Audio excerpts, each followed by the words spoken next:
이렇게 아름답고 사랑하는 한 목사님 섬기시는 교회에서 함께 말씀을 나누게 된 것을 진심으로 하나님께 영광을 돌립니다.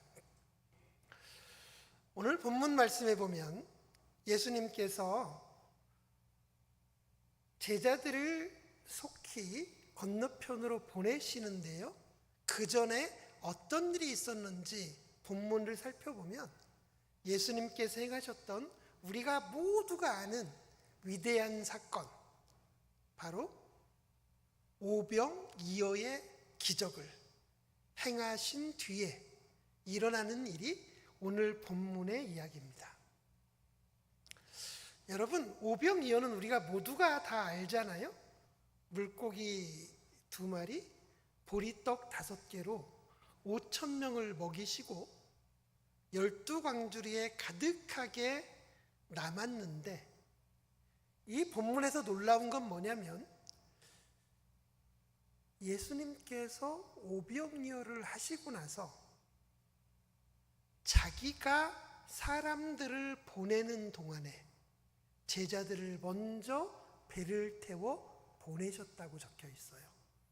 이게 무슨 말이냐면 오병이어를 행하신 주님이 얼마나 위대하세요? 모두가 기적을 바라봤고 유대인의 왕이라고 칭송하는 자들이 넘쳐났으며 모든 사람들에게 떠받침을 받는 바로 그 시간에 예수님께서 하신 일은 그들을 한 명 한 명 다 돌려보내시는 허드렛 일을 끝까지 하신 거예요. 우리 생각에는 예수님이 오병이어라는 큰 기적을 행하셨으면 그 자리를 정리하는 것은 제자들과 예수님을 따르는 사람들이 하는 것이 분명한데, 오늘 본문은 거꾸로예요. 주님께서는 모인 사람들을 본인이 다 정리하고 보내시는 헛된 일을 하신, 그러면서도 제자들에게는 먼저 배를 타고 건너가라고.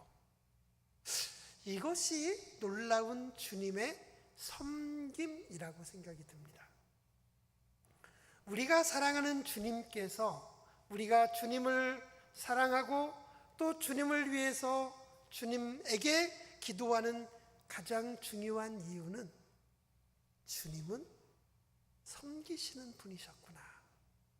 주님의 섬김을 가장 잘 알려주는 성경 구절이 빌립보서 2장 그리스도의 고백입니다. 너희 안에 이 마음을 품으라. 곧 그리스도 예수의 마음이니 그는 근본 하나님의 본체시나 하나님과 동등됨을 취할 것으로 여기지 아니하시고 자기를 비어 종의 형체를 가져 사람의 모양으로 나타나시고 죽기까지 복종하셨음에 곧 십자가에 죽으심이라. 그러므로 하나님이 그를 지극히 높여 하늘에 있는 자들과 땅 위에 있는 자들과 땅 아래에 있는 자들로 모든 무릎을 예수의 이름 앞에 꿇게 하시고 하나님 아버지께 영광을 돌리게 하셨다고 하시는 주님의 고백은, 우리 주님이 가장 높은 곳에서 인간이 되셨다가 죽음의 자리까지 내려가셨기에 하나님은 그를 하늘에 있는 자들과 땅 위에 있는 자들과 땅 아래에 있는 모든 자들의 주님이 되게 하셨습니다. 결국 주님의 근본은 섬김이라는 겁니다. 제가 함요한 목사님을 학교 다닐 때는 뵙지를 못했는데 저랑 같이 동역하는 목사님이 한 목사님의 동기분이세요. 그래서 한 목사님이 어떤 분인가 여쭙더니 동아리 시절부터 정말 친구들을 잘 섬기고 돕고 지지해주는 분이었다고 들었어요. 이렇게 잘 섬기시는 한 목사님이 여러분들의 담임 목사이신 것이 행복하시겠어요? 아멘을 안 하시는 분들은 회개의 영이 임하셔야 되리라고 생각이 들어요. 아, 그렇구나. 목회자, 목사님, 예수님을 따른다고 하는 것, 가장 기본은 섬김이었구나 라는 것을 본문은 우리에게 너무나 정확하게 가르쳐 주세요. 그리고는 이제 주님이 드디어 다 보내시고 나니까 혼자 되셨잖아요. 그럼 이제 주님이 쉬실 시간이 된 거예요. 그런데 오늘 본문에 보면 주님은 기도하러 산으로 가십니다. 이 부분도 우리가 깊이 생각해 봐야 되는 본문이에요. 하루의 모든 사역을 마치시고 나 혼자 남아있는 그 시간, 그 마지막 시간은 나의 골방의 시간임을 주님은 우리에게 보여주십니다. 우리가 바쁜 일상을 살다 보면 나 혼자 시간이 잘 없어요. 근데 더 중요한 건 사람은 자기 혼자 있을 때의 모습이 진짜 그 사람이거든요. 내가 하루의 마지막 순간, 아무도 없는 순간, 잠자리에 들기 전 나만의 공간, 나만의 골방에서 내가 주님을 만나는 삶을 살아가는지, 이것이 사실은 기독교인으로서의 나의 삶을 가늠하는 가장 중요한 척도입니다. 빌립에게 꼬드김을 받아서 예수님께 왔던 나다나엘은 주님을 향하여 약간 이렇게 보고 있었는데, 나다나엘을 향하여 주님이 내가 무화과 나무 아래 있을 때에 너를 보았다 라는 음성을 듣잖아요. 아무도 보지 않는 그곳에서 묵상하는 삶을 살았던 나다나엘을 주님은 보셨던 겁니다. 사랑하는 성도 여러분, 우리 모두는 나만의 골방, 하루의 끝을 내는 시간, 나만의 시간에 꼭 주님과 만나는 작은 시간이 필요합니다. 단 몇 분이라도 오늘 하루를 주님께 묻고 나 홀로 주님을 만나는 그 시간이 있는 사람, 그런 사람이 오늘 본문에 있는 예수님과 닮은 사람이고, 우리는 그런 삶을 살아야만 우리의 삶이 엇나가지 않고 주님 앞에 온전한 삶으로 살아갈 수 있습니다. 그리고 나서야 이제 드디어 다 보내셨고 기도도 하셨고, 그럼 주님은 이제 드디어 쉬셔야 되는데, 오늘 본문에 보니까 그때 주님의 시선이 제자들을 향하여 가십니다. 먼저 보낸 제자들은 어떤 일을 하고 있나 제자들을 걱정하고 근심하는 마음에 제자들을 향하여 따뜻한 눈빛을 보내세요. 그리고 제자들을 바라보니까 제자들이 맞바람을 맞아 배가 안 나가는 것을 끙끙거리며 노를 젓는 모습을 보신 거예요. 사실 저는 마가복음을 너무너무 좋아해요. 가장 짧기도 하고요, 기적도 많고 본질적인 내용이 있어요. 여러분, 짧다는 게 중요해요. 왜? 짧은 게 대체로 오리지널입니다. 뭔가 말을 많이 하면 뭘 붙인 거예요, 대체로. 오리지널은 짧아요. 그러니까 마가복음은 예수님의 행동이나 삶에 대한 단순한 진리가 있어요. 오늘 본문에도 보면 주님께서, 저는 이 본문을 설교를 하려고 예전에 묵상을 한참 했는데, 제가 예수님의 기적은 따로따로 다 설교를 해봤거든요.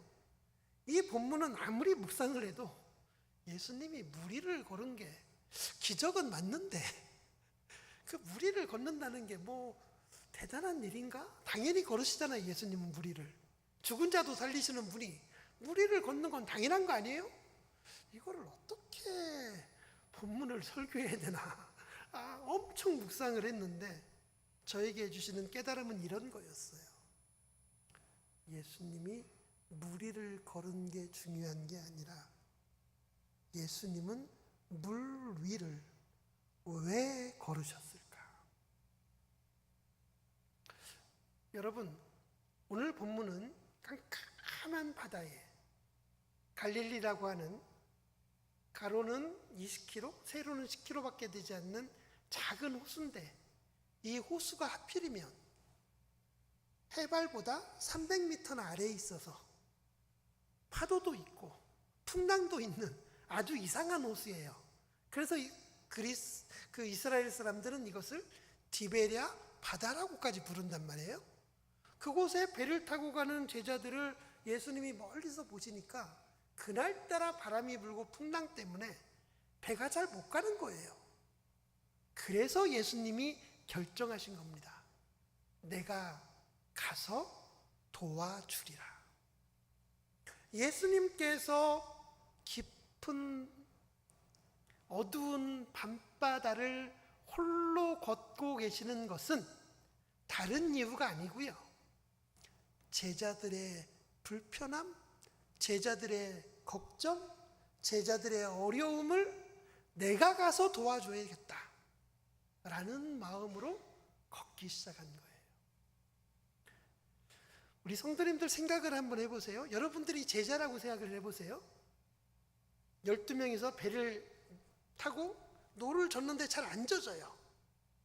그게 더 힘들 것 같아요? 아니면 여러분이 혼자 4km쯤 되는 밤바다를 걸어가고 있는 게 더 힘들 것 같아요? 이게요, 원래 힘든 일도 함께하면 좀 괜찮아요. 제가 한 목사님보다 되게 못한 게 목소리가 별로 안 좋잖아요. 근데 이 목소리가 시술을 해서 나아진 목소리예요.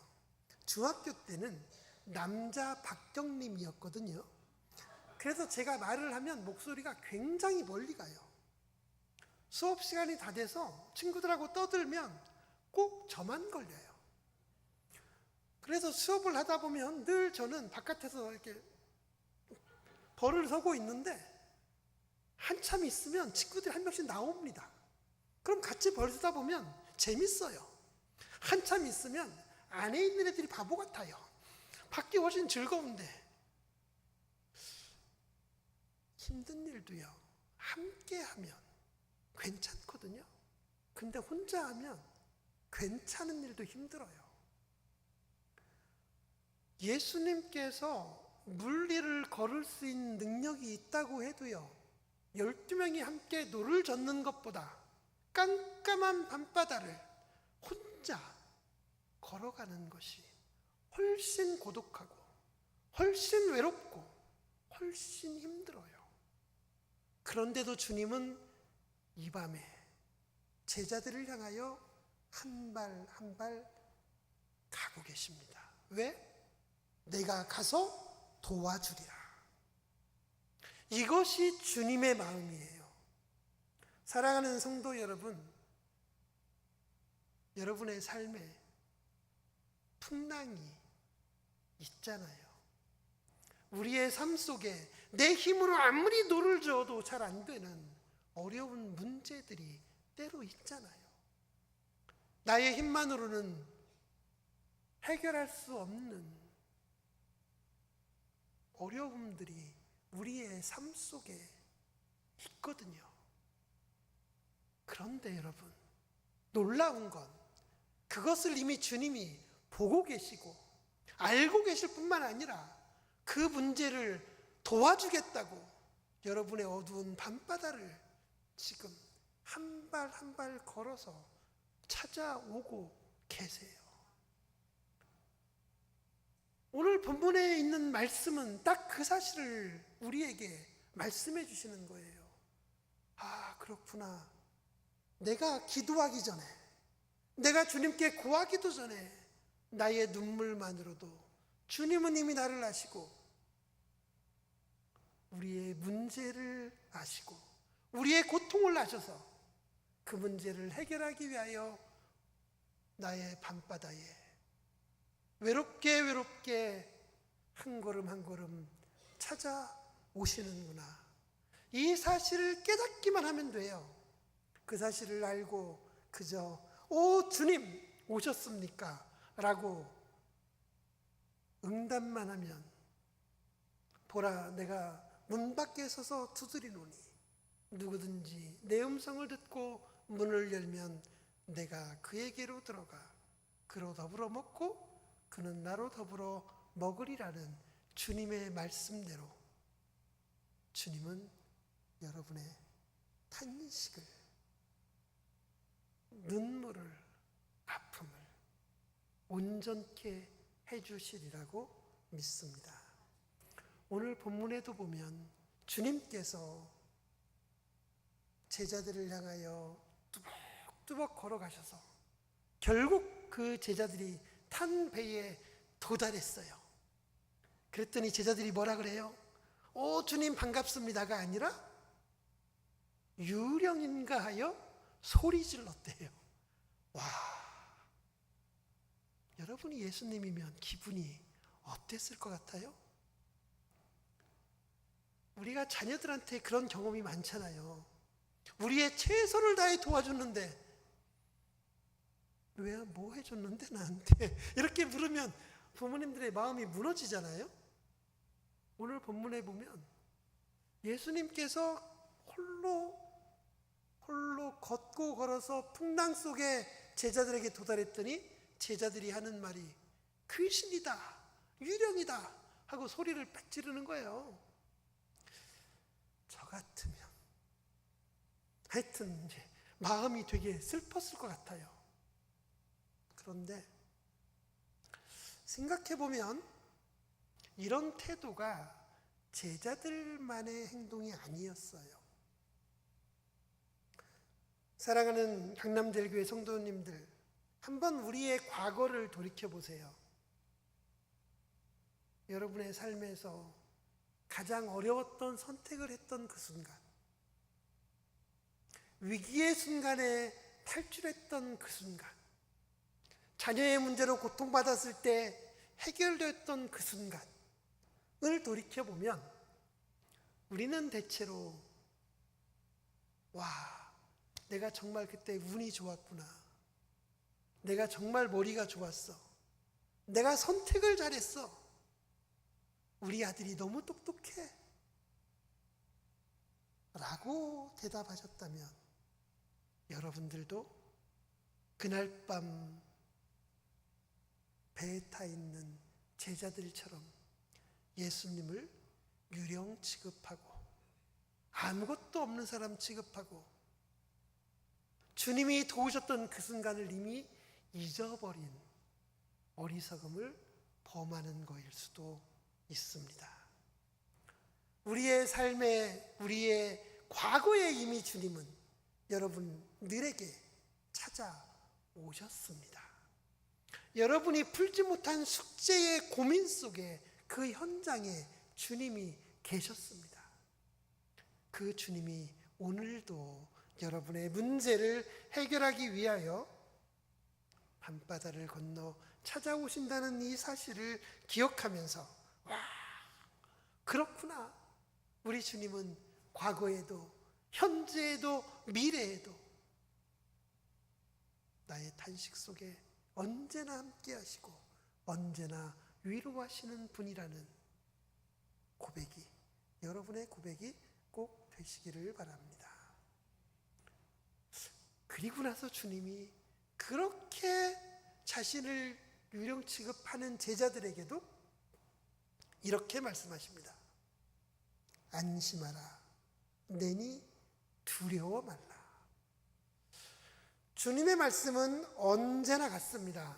평강이 너희에게 있을지어다. 두려움을 물리칠지어다. 사랑하는 성도 여러분, 하나님께서 우리에게 주시는 수많은 마음 가운데 유일하게 우리에게 해가 되고 우리가 절대로 가지면 안 되는 마음, 그 마음이 두려움입니다. 성경은 분명하게 두려워하는 마음은 하나님이 우리에게 주신 것이 아니라고 선언하고 있습니다. 하나님께서 우리에게 주시는 마음은 사랑하는 마음입니다. 평안한 마음입니다. 온전한 마음입니다. 제가 제주도에서 친구 목사랑 둘이 한라산을 올라갔다가 내려간 적이 있는데요. 운전해서 꼭대기까지 올라갔더니 1100고지에 올라가니까 내려가는 길이 빙판길인 거예요. 여러분, 제 이름이 태연하지 않습니까? 저는 그 길을 보고 아무렇지도 않게 잘 내려갔어요. 제 친구 목사가 탄 차에는 권사님 한 분이 택시기사셨는데, 내가 이런 길을 가다가 죽을 뻔했다, 너무나 위험하다, 그 한 말에 그 차 안이 완전히 얼었습니다. 그리고 그 차도 쭉 내려와서 같이 휴게소에서 만났거든요. 저희 차에 탄 사람들은 모두 웃으면서 내리는데 그 차에 타신 모든 분들은 사망의 음침한 골짜기를 지난 표정으로 내리시는 거예요. 우리는 같은 길을 걸었고 같은 길을 왔습니다. 하지만 결과는 완전히 반대였어요. 사랑하는 성도 여러분, 두려워하는 마음은 하나님이 우리에게 주시는 마음이 아닙니다. 여러분의 삶 속에 찾아오는 고통과 눈물과 탄식 때문에 내 마음에 두려운 마음이 있다면 오늘도 예수의 이름으로 물리치시고 평안하시기를 바랍니다. 하나님은 우리에게 평안을 주시기 원하고 능력을 주시기 원하며 사랑과 인내와 온전함을 주시기를 원하시기 때문입니다. 예수님께서 제자들에게 배에 타시자마자 못 믿어 보이지만 그래도 그들을 평안으로 안녕으로 인도하시고 출렁이는 물결도 손짓만으로 잠재우셨습니다. 그렇습니다. 오늘 본문에 주님께서 어두운 밤바다를 걸어가는 이유는 제자들의 고통을 참지 못하는 주님의 마음을 우리에게 보여주며 그 주님이 우리 가운데 오시기만 한다면 우리의 어떤 풍랑도 그치고 잠잠하며 온전하게 된다는 이 놀라운 사실을 다시금 깨닫게 합니다. 그래서 사랑하는 성도님들의 삶에 과거에든 현재든 미래든 어떤 문제가 있든 어떠한 고난이 여러분을 괴롭히든 두려움과 떨림은 다 버리시고 주님으로 인한 평안과 감사와 온전한 기쁨만 가득하시기를 주님의 이름으로 기원드립니다. 지금은 제가 잠시 그리스의 이야기를 해보려고 합니다. 혹시 PT가 있으시면 부탁을 드립니다. 예.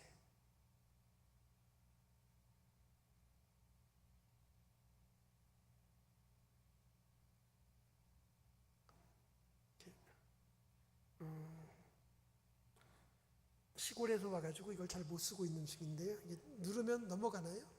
죄송한데 넘겨주시겠습니까? 네. 지금 아까 목사님도 말씀하셨지만 여기가 뚜르키예입니다. 터키라고 부르죠. 우리는 잘 안 나오는데 뚜르키예에서 계속 무슬림은 다 전진하고 있는데요. 유럽으로 가는 데 있어서 가장 거대한 방파제는 그리스입니다. 역사와 문화와 또 그들의 삶 때문에 뚜르키의 어떤 강력한 무슬림도 절대로 그리스를 통과하지 못합니다. 그리스는 무슬림을 유럽으로 가는 길을 막는 가장 거대하고 위대한 방파제입니다. 그런 측면에서 그리스는 우리에게 너무나 중요하다라고 할 수 있겠습니다. 그리고 여러분, 신약 성경이 그리스어로 쓰인 건 아시나요? 모르시는 척 하는 건 아니죠. 헬라어로 쓰였잖아요. 헬라어가 그리스어니까 신약 성경이 그리스어로 쓰였는데 사실 이게 되게 이상하잖아요. 그 시대는 로마가 세상을 지배하던 시대거든요. 그런 시대에 왜 그리스어로 성경이 쓰였을까요? 여러분, 이때 이미 그리스는 멸망한 지 200년도 넘을 때예요. 그런데도 사람들이 그리스어를 쓰고 나라가 없는 그리스어로 쓴 제국의 수도를 향하여 쓴 글씨 로마서가 그리스어로 쓰였는데도 로마인들이 다 읽었잖아요. 그러니까 나라도 없는데 그리스는 어떻게 로마를 지배하고 있는 거야? 라는 생각이 들잖아요. 그것이 그리스의 힘입니다. 어떤 힘일까요? 로마가 이렇게 큰 사회인데 이 전체를 다 누가 지배했냐면 로마는 세 가지로 세상을 지배했다 그러죠? 아시죠? 네. 역사적으로 보면 길로도 법으로도 정치적으로도 지배했지만 그 로마는 그리스가 지배했습니다. 무엇으로? 바로 문화라는 코드예요. 그리스는 그리스 문화가 세상을 지배했기에 로마 사람들도 그리스어를 쓴 거예요. 여러분, 바울이 세상을 다니며 설교를 했잖아요. 근데 사도 바울이 그리스어밖에 못했거든요. 그리스어를 하셨거든요. 근데 그리스어로 설교를 하고 다 다니시는데 어디를 가도 사람들이 다 이해하는 거예요. 이게 이상한 일이에요, 사실은. 그쵸? 제가 한국어밖에 못하는데 전 세계를 가서 한국말로 다 아는데 사람들이 다 알아듣고 있는 거잖아요. 이게 말이 안 돼요. 왜 그게 가능했어요? 하나님은 그리스어로 세상을 통일해 놓으신 거예요. 문화로 통일해 놓은 세상에서 사도 바울은 그리스어로 설교했는데 그 설교가 사람들에게 들렸던 겁니다. 그러니까 문화로 세상을 지배하신 분은 하나님이세요. 문화는 하나님의 것입니다. 문화가 가지는 힘이에요. 알렉산더의 힘이었고요. 다시 넘어가 볼게요. 그래서 사랑하는 여러분, 제가 요즘 제일 고마워하는 게 한국 문화가 세계적으로 되게 잘 나가죠. 아세요? 그리스 사람들이 제 얼굴을 좋아합니다. 왜요? 한국인이어서. 그것만으로. 이런 세상이 오리라고는 상상을 해본 적이 없어요. 근데 팬데믹 때부터 세상이 완전히 바뀌어서요. 유럽에 있는 친구들, 한국인들이 와서 한 번도 공연하지 않은 그리스 아이들도 한국 문화를 사랑하고 제가 한국인이라는 이유만으로 제가 하는 프로그램에 참여하기 시작했습니다. 이것이 문화가 가지는 진짜 힘이에요. Power of Prayer, 그리스도의 세상으로, 문화의 힘으로 우리는 세상을 넘기고 있습니다. 넘어갈게요. 네. 그래서 저는 한국 문화를 심기 위한 많은 활동들을 하고 있는데요. 넘기면 첫 번째로는 위에 보면 제가 그리스인들에게 다시 한번 앞쪽에 그리스인들에게 한국어를 가르치고 있어요. 저희가 가르친 그리스인이 졸업한 애들만 1000명이 돼가고 있고요. 그리고 하넬이라는 그리스인과 한국인 문화 동아리를 해요. 지지난주에 장로 합창단이 그리스에 왔었거든요. 여러분, 장로 합창단의 평균 연세가 73세입니다. 그런데 그걸 보려고 그리스 청년들이 40명 정도 왔어요. 말이 된다고 생각하세요? 우리 장로님들 이렇게 합창하는데 우리 한국 청년들이 40명 올까요? 안 와요. 그리스인들은 옵니다. 왜? 그분들이 한국인이라는 이유 하나만으로. 이것은 한국이 가지고 있는 문화의 힘이에요. 이 문화의 힘을 누가 주셨을까요? 이것을 하나님이 우리에게 주신 겁니다.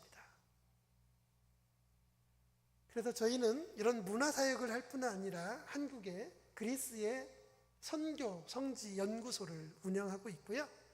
고린도에 하나님의 센터를 지으려고 저희는 노력하고 있는 중입니다. 여러분, 의외로 그리스에 성지가 많아요. 지금 보이는 저곳들이 다 성지입니다. 신약 성경에 지명으로 된 성경책이 많죠. 에베소서, 갈라디아서, 빌립보서, 이런 지명으로 된 성경책이 가장 많은 나라가 어딜까요? 제가 맞잖아요. 당연히 그리스예요. 고린도 전후서, 그죠? 데살로니가 전후서, 빌립보서 5권이나 되고요. 여기 앞에 한 번만 다시 가보실래요? 여기 보면 반모섬이 있는데 반모에서 계시록을 썼고요.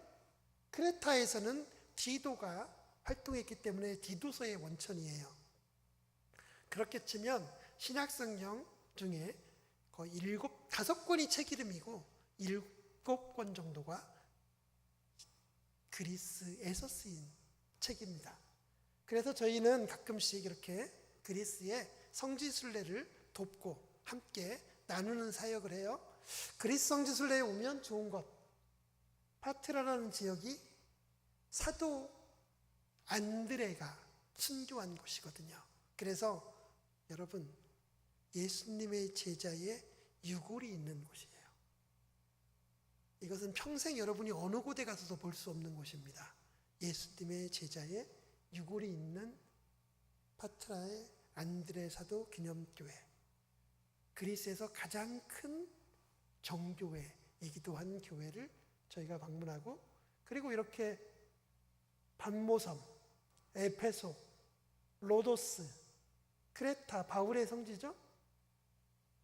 그리고 이렇게 다 뚜르키, 이스탄불에서 빌립보, 데살로니가, 베레아, 니고볼리, 승리의 도시, 고린도, 아테네까지를 다 순례하는 아름다운 순례 여정도 저희들이 준비하고 있어요. 그래서 혹시 우리 창립 50주년을 꿈꾸는 강남제일교회가 사도 바울의 길을, 그리고 성지를 꿈꾼다면 세상에서 가장 완벽한 가이드 목사가 있는 곳,